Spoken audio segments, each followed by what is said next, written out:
The time for social distancing, it's immediately.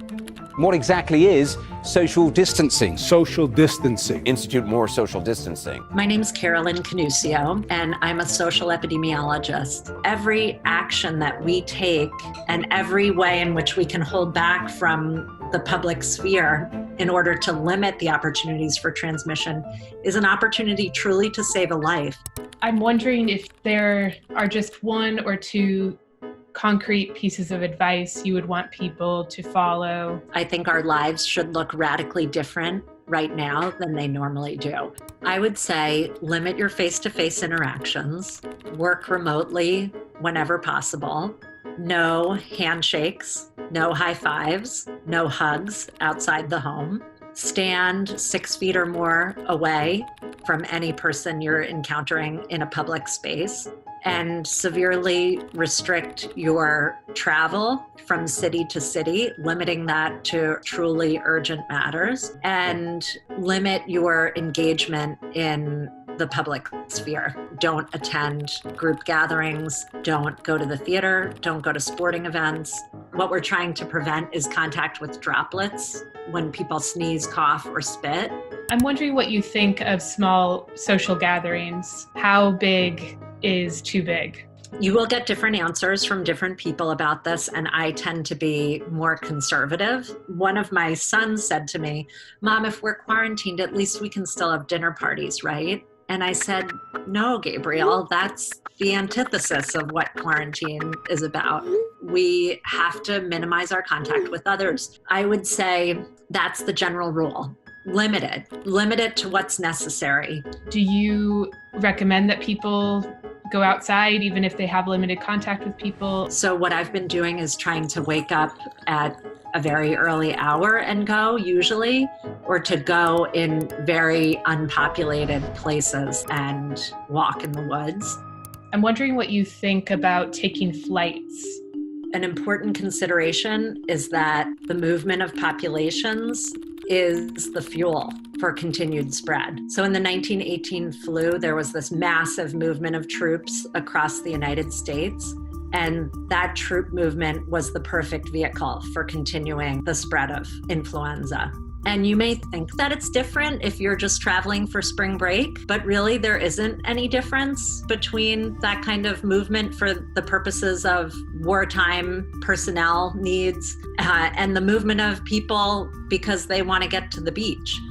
We don't want to have prolonged contact with other humans in a confined space. And what's a flight if not prolonged contact with other humans in a confined space? So don't do it. If you don't have to do it, don't do it. I'm sure that's going to be your answer for all of the following questions I have. If you don't have to, don't do it. What about public transportation? So many people are dependent upon public transit to get to work. There might be some risk reduction practices people could adopt, such as trying to ride at off-peak times. If you are able to walk or ride your bike, do that. It probably is safer from an infection perspective to drive one's own car rather than to use public transit, but every public health person hates saying that.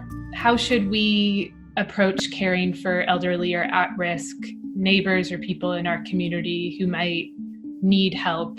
If people have been living with an elderly family member, they should reduce radically their contact with the outside world, especially the primary caregiver. That's ultra important. For elders who are able to take care of their own activities of daily living, like my mom lives independently, she's taking the CDC advice very seriously to stay at home. And we also make a point to call her multiple times throughout the day. My daughter in the evening will read a story to my mom. My mom will read a story to her. We play games together over Google Hangouts. We really want to have ways to